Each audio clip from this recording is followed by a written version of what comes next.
So, Peter, how did this place come together? We've been here about 4 years, and I guess Stephen's been teaching for about 8 years, starting in San Francisco back in about end of 1966, 1967, when all the Haight-Ashbury scene was happening, the flower children, hippies, psychedelic revolution, all that thing was happening out in San Francisco. He was teaching college back in 1966, teaching creative writing in San Francisco State. And a whole bunch of his students started going off and leaving his class. He wondered where they were going. And so he followed them out there to see what was happening. They were all going to Haight Street because that's where all the action was. And so he followed them to Haight Street and left teaching college and got into psychedelics himself. Had some spiritual visions. Everyone was having religious visions. And he had one that made him think that he wanted to get together with some folks and start to talk about this because it looked like a heavy new consciousness was happening, and that it was more exciting than creative writing and the English and Shakespeare that he had been teaching. So he went back to San Francisco State and talked to one of the deans at the college and said, "Hey, I'd like to start teaching in the experimental college."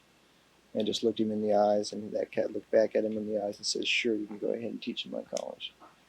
And he started teaching on Monday nights, having a class, and just getting together with folks that were tripping, which is what everybody was doing in those days, and talking about their tripping. And they read religious books together, and they looked at old magic systems and researched old ancient tripping and old religions and comparative religions. And he did that there for several months, and then the campus revolution blew him away from San Francisco State, and they had to leave San Francisco State and went downtown San Francisco to a church basement for a while. And at that time, he was up to about 200 students in this class, and was calling it Monday night class because it met on Monday nights. Taught there, got up to about 500 people at that class. And about this time, this was about 1969, I believe, late 68, beginning of 69, Haight Street was beginning to fall apart. Things like hard drugs and politics were hitting the street. And the street wasn't like in the early days when the flower children were wearing flowers in their hair and dropping flowers into the hats of the policemen, and everybody was getting along, and it was like the first flash was happening, and some of that was beginning to wear as tourists overran the scene, and the media came in, and hard drugs came in, and the street started falling apart, and hard vibes were happening. He says, "Hey, we got a pretty together class here. We're up to about 500 folks, and we know a whole lot about attention, and we know about tripping, and we know more about what this religious revolution is about. We have a chance to go to Haight Street. Let's take the class up to Haight Street and do it there for a while." And he went to the Straight Theater on Haight Street, and the class grew to about 1,000 people, and he was there a whole summer, and it was one of the heaviest periods of the class when people in all kinds of conditions from Haight Street on all kinds of dope would come in and work out with him at the class. And he had to come to terms with folks that had just shot up a bunch of methadone or folks that just shot up a bunch of smack right there, sometimes on stage, and come to agreement and get cool with those folks.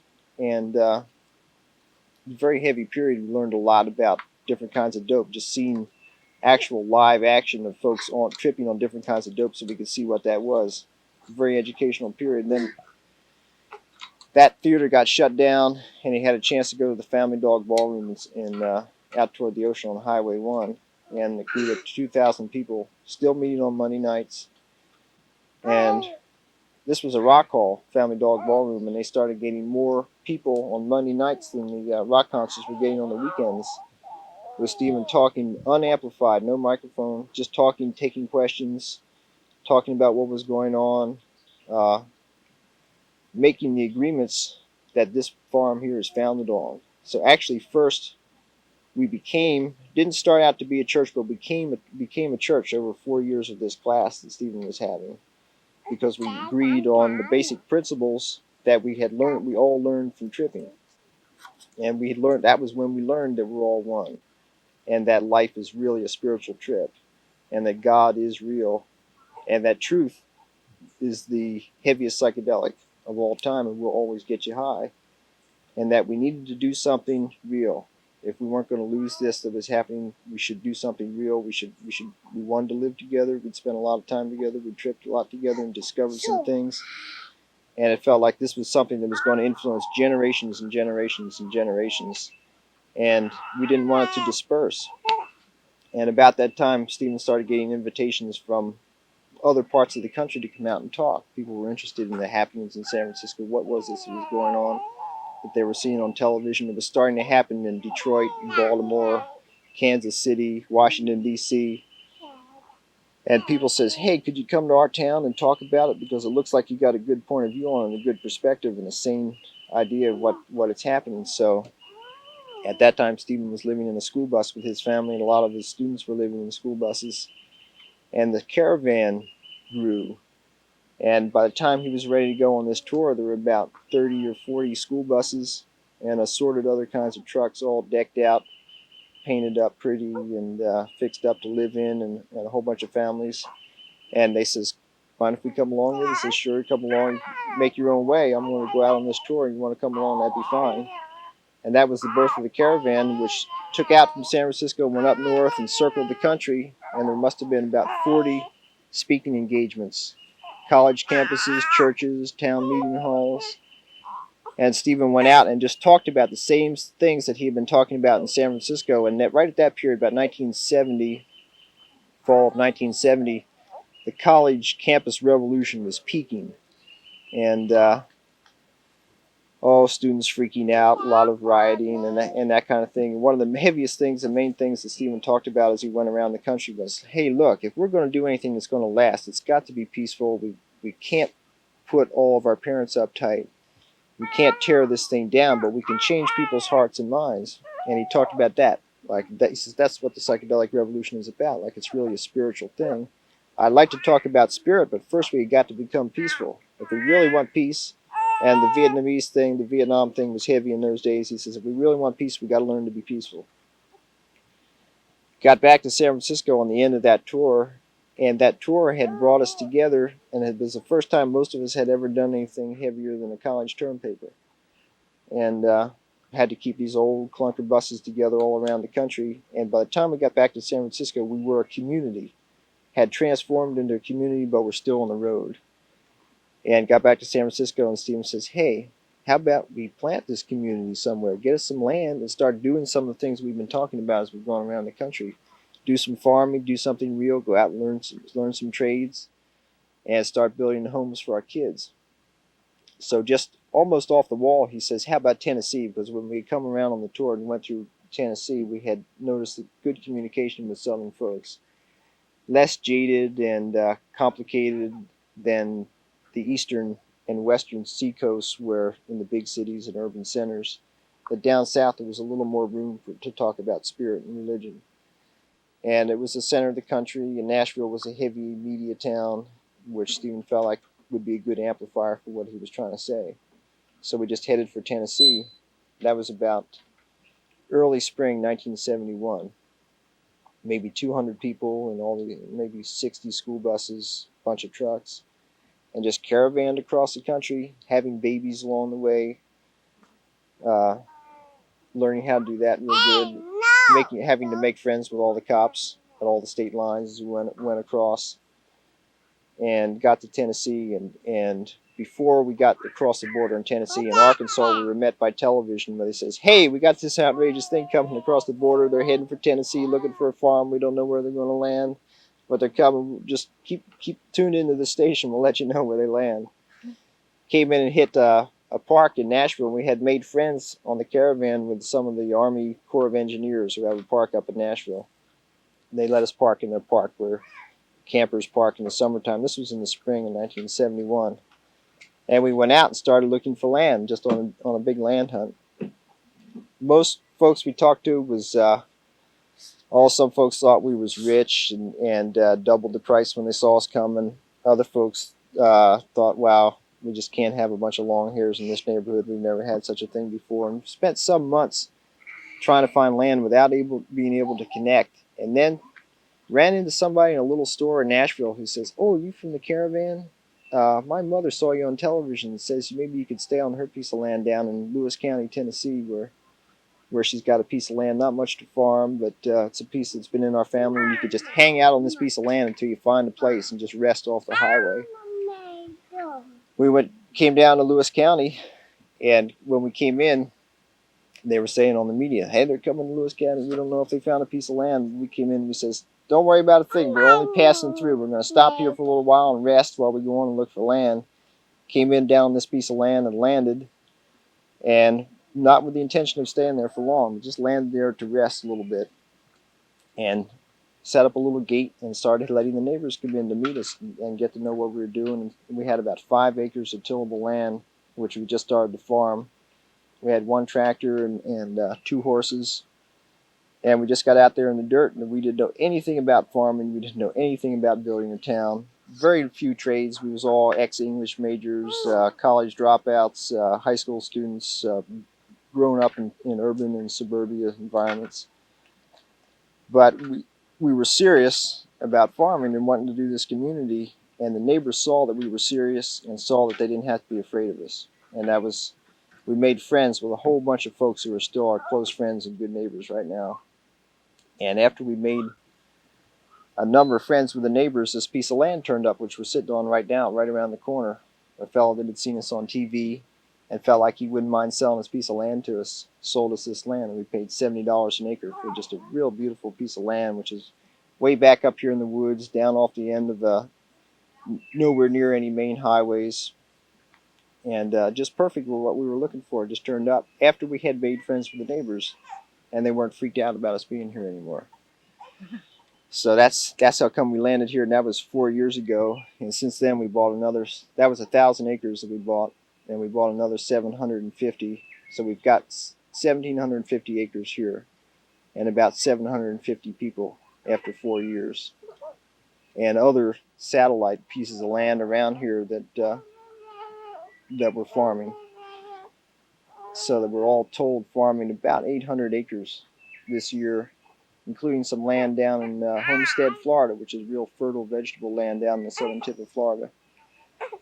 And getting heavy into farming, Kara's husband, Michael, was the head of our farming crew. He didn't know anything about farming when we got here. He had done a little organic farming out in California, gardening more than farming.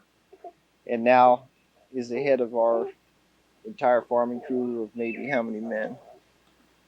How many folks? Maybe 50 folks farming this farm and all these satellite farms in this immediate area, plus our homestead land. And he's always looking for more land, always ready to plant some more beans and grow some more food. And this, after 4 years, they've gotten competent enough in farming that the farming operation pays for itself with what they grow. And that's really a neat thing, because we can live and eat pretty cheaply. We can live. Before this year, it was costing us 40 cents a day to eat per person. And now, with the farming operation paying for all their operation, that was including what it cost to farm. Now it doesn't cost us anything to farm, because the farming operation is paying for that. The young teenagers come in, and everybody with hair down to here.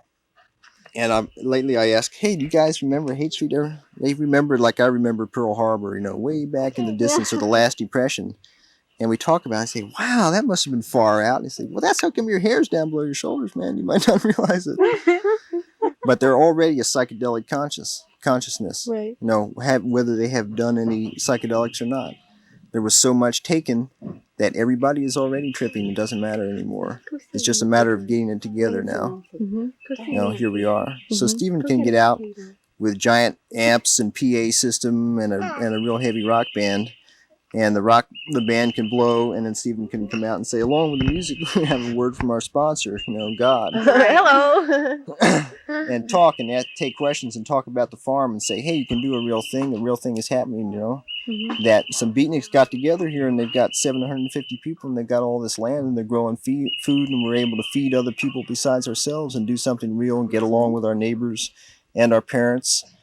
And that we've got to get in cahoots with an honest square. The honest squares out there, and us, we can't be totally alienated from them. Yeah. If we can put it together, then we can really do something heavy, get into a partnership, and we're in partnership locally with a whole bunch of honest squares, and keep meeting them all the time. Come up and say, hey, you guys you got long hair, but you're doing something interesting. Is there any way that we could do something together? Let's do something together. Somebody down in Georgia with thousands of acres of pine trees and farmland says, hey, I got all this land lying fallow. I haven't been able to do anything with it for years. You guys got a together community. I'd like to have a together community. You think you could move some of you guys down to my land and have a together community down there? So sure, we'd like to do something like that. Yeah, And I getting heard there are partners about for that 16 fellow. farms. Yeah, It's 16. about that. Yeah. From Puerto Rico to Canada. Folks with our eye on Europe. Stephen's been in Europe and talked it up some. We have a few folks that lived here over in Holland trying to get something happening. We'd like to colonize the planet, you know. And we really are revolutionaries. That's true. Yeah, this is the revolution. Next book to be called Farm Book 76, The Second American Revolution. That's what it felt like back in San Francisco. It felt like the Astral Continental Congress. Really? Yeah. Getting together with a quill pen, you know, and saying, you know, what is our Declaration of Independence? You know, what are the principles for this new age? You know, what are we talking about here? What is really important? What is going on in mankind right now? What are we going to have to do to get it together? Something. Do something. Do it. Something real. You know, Yeah. something sane, something that you could see your kids Feels growing up. good. And that's the same basic stuff, and you can look through all the religions and history, down through all of history, and the same principles appear every time there's a new revolution or a new renaissance in spirit. Folks remember, oh boy, it's really heavy here. Oh yeah, and put value back into each other. Yeah. Well, we lived in a farm town in New York, and I noticed the farmers there weren't real happy, you know, and they're doing essentially the same thing, except there's a different consciousness about why they're doing it, I guess. I mean, they were doing it for money, so they could pay their mortgages, or there's something else happening. And they were working real hard, but not feeling good about the work that they were doing. We really want to feed the world. We really mean it. Well, it'd be nice if that the makes world a could lot feed itself. Yeah. Basically. Well, we I can mean, teach the we world to can help. feed itself. That's Yeah. what I mean, you know. That's when farming here is exciting, when you realize we're going to feed ourselves and feed some folks on the other side of this great rock. Right. Oh, yeah, they're definitely into it. That communications are such nowadays that you can't eat a meal without hearing about with the newspapers and television how people are eating over in Biafra or India or Northern Africa or somewhere. You also know how those folks are eating, you know. So you realize that everybody's got to be able to eat, you know. Everybody should be able to eat. It's only fair. You know, if there's anything that we can do, we should go ahead and do that to make sure we know that everybody's got a full plate 3 meals a day. So everyone's eating, and then they're still feeling bad. Well, we start with getting everybody fed, you know, and then we go from there. Yeah. I mean, I know you guys have gone from there, for sure. But Like it's if just you- like the hints to other people, like, Well, What see, are the thing is, Americans have so much more than they need, most of them, that they're so jaded that they're dissatisfied. And, you know, like, I'm sure some folks in India, man, if they had a decent meal, you know, that's all they pray for, you know. It's really a kind of a paradox. unfair system, which we could balance out. That's another thing about being vegetarian, too, is that there would be enough to eat for the whole world if, you know, we just didn't have vast land, you know, for cattle. This is a school, a spiritual school, and Stephen is a spiritual teacher.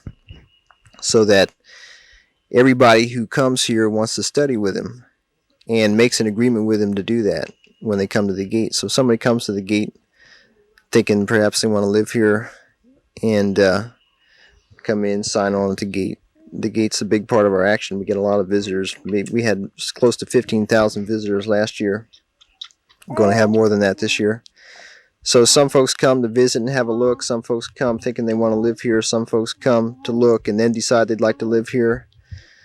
Some folks see the book, see Stephen on tour, whatever the reason, come through here.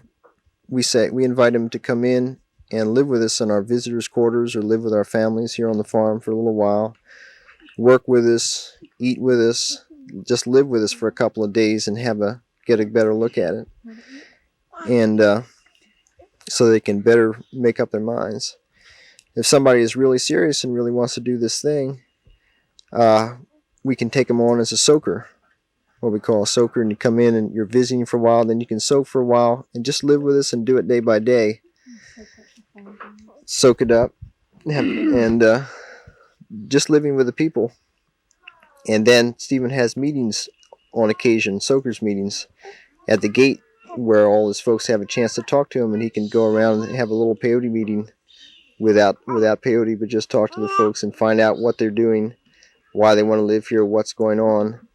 And folks make an agreement with him, so that everybody living here has made an agreement with Stephen at one time. And so if you make that agreement with him, you sign on, including signing a vow of poverty, which is where we share everything and hold everything in common, including all of your bank account and car, that kind of thing is into the pot. You throw that into the pot. So it's a serious agreement, and important that folks that decide are really serious and really know that that's what they want to do, which is why we have this soaking period in which they can go through and decide. Then we have a lady who's just in charge of housing. She knows what all the housing situations are. And we have straw bosses of various gigs, like the farming crew has a straw boss in charge of the farming crew, and then different departments of the farming crew, like the vegetables and the fruit and field crops, are all departments, and they have straw bosses for those departments. And all this structure has just kind of grown up organically, where folks have just taken on responsibility, and then they're doing it, and then that's their job. And it's nothing that we planned from in front. It's just something that grew up. That's a good basis. Like the organization, everybody always wants to know about how the farm is organized. How do decisions get made? And there's no set way, but it just seems to grow up. It's sometimes it seems like a perfect democracy, because everybody has a chance to get his idea, to bring his idea manifest. But it's up to the agreement with the folks. It's how much agreement you can get with the farm to do what you want to do. And there's just a lot of agreement to raise our food. And so the farming crew is a big part of our operation. There's a lot of agreement to get keep our vehicles going, and to have a good medical staff, and all that kind of thing just grows organically in a community. But basically, it's a spiritual agreement based on spiritual principles and ideas that we had agreed on before we came here. So everything that we do is in harmony with those principles, and we're not going to do anything outside of those principles. So that keeps a certain flavor here of love and trust and compassion, which is the main thing that's happening here is between the folks. But there's certain things that we need to do, like raise our food. So these things have grown up. And if you come to the farm, if you have a trade, you might want to go and pursue that trade. You might not have a trade. You might just want to try things out. And there's a chance for you to try different parts of the operation and see how you like it. Switch around a little bit, flop around. Maybe some folks do something for a couple of years and then move on to another crew and do something else for a couple of years. And you get a chance to try your hand at all kinds of things that you looked at all your life but never had a chance to do. And it's like Kara was saying before, it's like anything you ever dreamed of doing, you get a chance to try out.